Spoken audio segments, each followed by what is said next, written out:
ಹೀಗೆ ನಿನ್ನೆ ಸಂಜೆಯಿಂದನೂ ಕೂಡ ಆ ಭಾಗದಲ್ಲಿ ಬಹಳ ಗೊಂದಲ ಇತ್ತು. ರಾತ್ರಿ ಸಂದರ್ಭದಲ್ಲಿ ದೊಡ್ಡ ದುರ್ಘಟನೆ ನಡೆದು ಹೋಗಿದೆ. ಈ ವಿಚಾರವಾಗಿ ಜಮೀರ್ ಅಹಮದ್ ಖಾನ್, ಬಳ್ಳಾರಿ ಜಿಲ್ಲಾ ಉಸ್ತುವಾರಿ ಸಚಿವ ಕೂಡ ಜಮೀರ್ ಅಹಮದ್ ಖಾನ್ ಮಾಹಿತಿಯನ್ನ ಪಡೆದುಕೊಳ್ತಾ ಇದ್ದಾರೆ.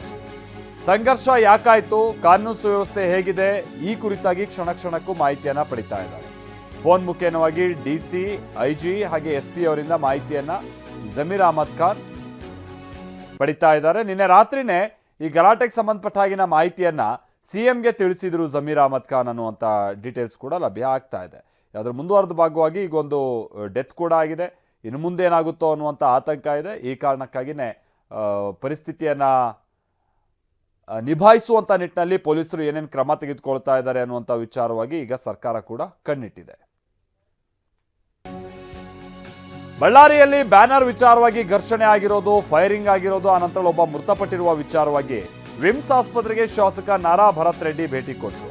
ವಿಮ್ಸ್ ಆಸ್ಪತ್ರೆಯಲ್ಲಿ ರಾಜಶೇಖರ್, ಮೃತಪಟ್ಟಿರುವಂಥ ವ್ಯಕ್ತಿ ರಾಜಶೇಖರ್ ಪೋಷಕರೆಲ್ಲ ಇದ್ದಾರೆ. ಸೊ ಹೋಗಿ ಅವರಿಗೆ ಸಾಂತ್ವನ ಹೇಳಿದ್ದಾರೆ ಭರತ್ ರೆಡ್ಡಿ ಅನ್ನುವಂಥದ್ದು ತಿಳಿದು ಬರ್ತಾ ಇದೆ.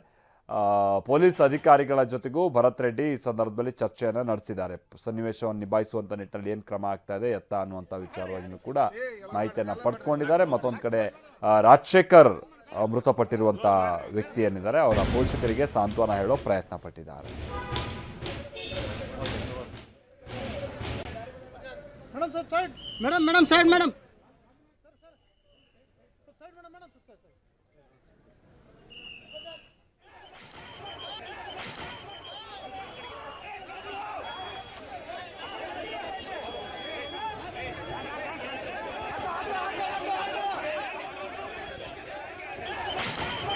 ನಾರಾ ಭರತ್ ರೆಡ್ಡಿ ಈಗ ಸದ್ಯ ರಾಜಶೇಖರ್ ಪೋಷಕರಿಗೆ ಸಾಂತ್ವನ ಹೇಳೋ ಪ್ರಯತ್ನದಲ್ಲಿದ್ದಾರೆ.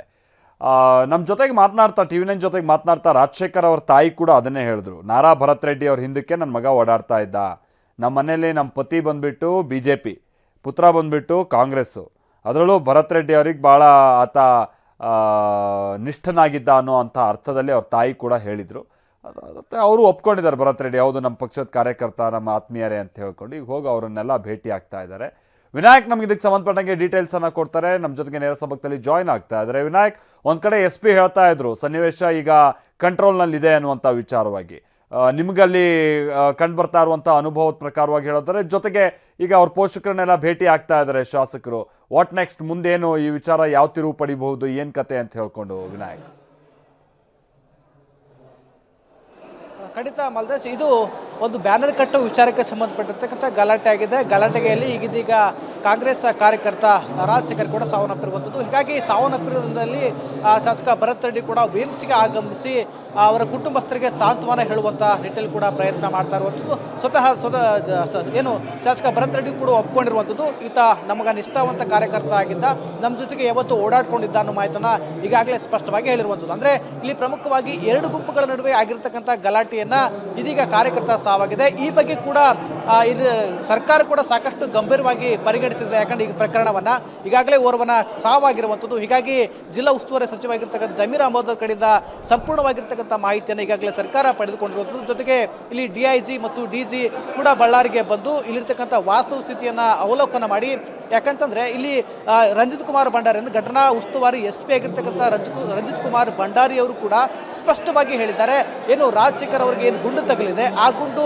ಯಾವುದೇ ಪೊಲೀಸ್ ಸಿಬ್ಬಂದಿಯಿಂದ ಬಂದಿರೋದಂತಲ್ಲ, ಪೊಲೀಸ್ ಇಲಾಖೆಗೆ ಸಂಬಂಧಪಟ್ಟಿರ್ತಕ್ಕಂಥ ಗುಂಡಲ್ಲ, ಇದು ಖಾಸಗಿ ವ್ಯಕ್ತಿಗಳಿಂದ, ಅದು ಖಾಸಗಿ ಗನ್ಮ್ಯಾನ್ಗಳಿಂದ ಬಂದಿರತಕ್ಕಂಥ ಗುಂಡಿನಿಂದಲೇ ಆ ರಾಜಶೇಖರ್ ಸಾವಾಗಿದೆ ಅನ್ನೋದು ಸ್ಪಷ್ಟವಾಗಿ ಹೇಳಿರುವಂಥದ್ದು. ಹೀಗಾಗಿ ಈ ಕುರಿತಂತೆ ಸೋಮಶೇಖರ್ ರೆಡ್ಡಿ ಅವರು ಕೂಡ ಮಾತನಾಡಿದ್ದಾರೆ. ಮಾತನಾಡುವ ಮೂಲಕವಾಗಿ ಇದು ಗಲಾಟೆ ಆರಂಭವಾದಾಗ ಸತೀಶ್ ರೆಡ್ಡಿ ಅಂದರೆ ಶಾಸಕ ಭರತ್ ರೆಡ್ಡಿ ಅವರ ಬೆಂಬಲಿಗ ಸತೀಶ್ ರೆಡ್ಡಿ ಅವರ ಗನ್ಮ್ಯಾನ್ಗಳಿಂದಲೇ ಫೈರಿಂಗ್ ಆರಂಭ ಆಗುತ್ತೆ. ಹೀಗಾಗಿ ಅವರೇ ಆತನಿಗೆ ಗುಂಡನ್ನು ಹೊಡೆದಿದ್ದಾರೆ ಅನ್ನೋ ನಿಟ್ಟಿನಲ್ಲಿ ಕೂಡ ಆರೋಪ ಮಾಡಿರುವಂಥದ್ದು. ಹೀಗಾಗಿ ಈ ಪ್ರಕರಣವನ್ನು ಗಂಭೀರವಾಗಿ ಪರಿಗಣಿಸಿದ ಸರ್ಕಾರ ಏನು ಈಗಾಗಲೇ DG ಅವರನ್ನ DIGಗಳನ್ನ ಏನು CM ನಿವಾಸಕ್ಕೆ, ಕಾವೇರಿ ನೀರಿರ್ತಕ್ಕಂಥ ನಿವಾಸಕ್ಕೆ ಕರೆಸಿಕೊಂಡು ಸ್ಪಷ್ಟೀಕರಣ ಮಾಹಿತಿಯನ್ನು ಈಗಾಗಲೇ CM ಸಿದ್ದರಾಮಯ್ಯ ಕೂಡ ಪಡ್ಕೊಳ್ತಾ ಇದ್ದಾರೆ. ಹೀಗಾಗಿ ಒಂದು ರೀತಿ ಎಲ್ಲೋ ನಾಳೆ ಸುಸೂತ್ರವಾಗಿ ಬಹಳ ವಿಜೃಂಭಣೆಯಿಂದಾಗಿ ವಾಲ್ಮೀಕಿ ಪುತ್ಥಳಿ ಅನಾವರಣ ಆಗಬೇಕಾಯಿತು. ಅಂದರೆ ರಾಮ್ಲಲ್ಲಾ ಮೂರ್ತಿಯನ್ನು ಕೆತ್ತಿರತಕ್ಕಂತಹ ಅರುಣ್ ಯೋಗಿರಾಜ್ ಅವರೇ ಬಳ್ಳಾರಿಯಲ್ಲಿರ್ತಕ್ಕಂತಹ ಏನು ವಾಲ್ಮೀಕಿ ಪುತ್ಥಳಿಯನ್ನು ಕೆತ್ತನೆ ಮಾಡಿದ್ರು, ಕಲ್ಪನಾ ನಿಟ್ಟಿನಲ್ಲಿ ಕೆತ್ತನೆ ಮಾಡಿದ್ರು. ಬಹಳ ವಿಜೃಂಭಣೆಯಾಗಿ ಮೂರ್ತಿನ ಅನಾವರಣೆ ಮಾಡಬೇಕಾಗಿತ್ತು. ಆದರೆ ಎಲ್ಲೋ ಒಂದು ಕಡೆ ಈ ರೀತಿ